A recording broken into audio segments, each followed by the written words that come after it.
So joining me now, CNN political commentator Scott Jennings. A tornado destroyed his father's home in Dawson Springs. Scott, first of all, it's the first chance I've had to see you. I'm so glad to see you. I'm glad you're okay. I'm glad your father is okay. And I'm so sorry for what your family has gone through here. Dawson Springs is about 70 miles away from here. What we know is 13 people are dead, 100 still unaccounted for at this time. You had a chance to go back to your dad's house yesterday with him to take a look. What was that like? Well, it was very emotional for all of us, because all that we were really able to recover were just some old family photos and things. His wife passed away a couple of years ago, and there were some of her things from her life that he wanted to recover. She had a book collection that he's held on to, for instance, and that was basically intact, and some paintings that she loved. And so we were able to get some of that stuff out.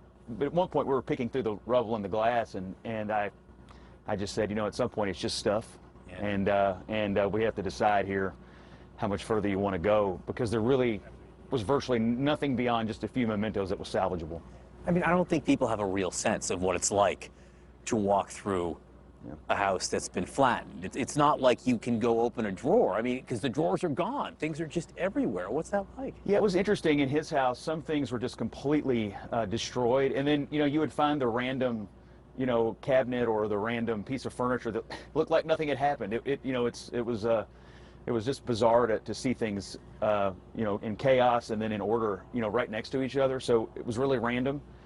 Ultimately, though, what I learned yesterday on Oak Heights, the street he grew up on, the street I grew up on, the street he lives on now, is just that the character of it and the nature of it and the landscape of it are changed forever. I mean, these houses, some of them are off their foundations, some of them are just like they were vaporized.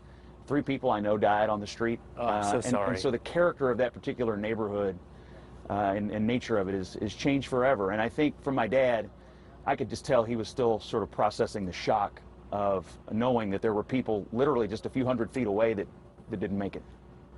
You pulled into the driveway, and you weren't even sure if it was the house. Yeah, I pulled up before he did, and I intellectually knew it was his house, but it was so different, and it didn't look the same. And I called him, and I said, am I in the right place? And he said, don't you know where I live? And I said, yes, I know where you live. It's unrecognizable. The whole street was unrecognizable. You know, there's not a tree left. And so you take all the trees and poles and things that sort of make up the scenery of a neighborhood and take it away, and it looks like a foreign place, like you've never been there before. Yet it's a place that couldn't be closer to your heart, right? It's a place you grew up. Oh, I mean, you know, that street, I played a lot of ball in my grandparents' front yard, and then the street behind it, you know, really you just kind of walk a few hundred feet, and the city park is back there. Played a lot of Little League baseball back there. It was heavily damaged, if not destroyed. There's some apartments right behind my dad's house that if there were people in there, God help them, because it was the devastation of that particular complex. It was overwhelming to look at. Again, he's okay. He's okay.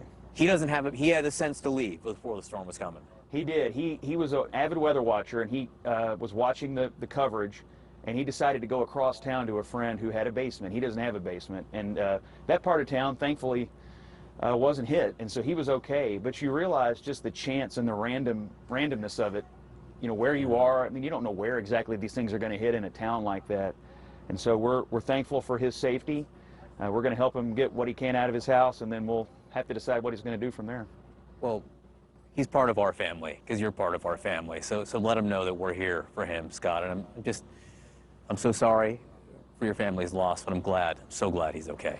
Well, thank you for that. And I just have to say, CNN and everybody who's been down here in Western Kentucky, and this is flyover country, not a lot of attention put on this part of the world most of the time. But I'm personally grateful for CNN's being here and bringing attention to the plight of these little towns, because if not but for some emergency like this, you wouldn't think about them very often. And now people need help, and I think they're getting it because of the attention and the people like you, John, who are telling the stories of these amazing, resilient people. Well, they're getting through this because they're strong. They're strong, and they don't know how to do anything else. Thank you.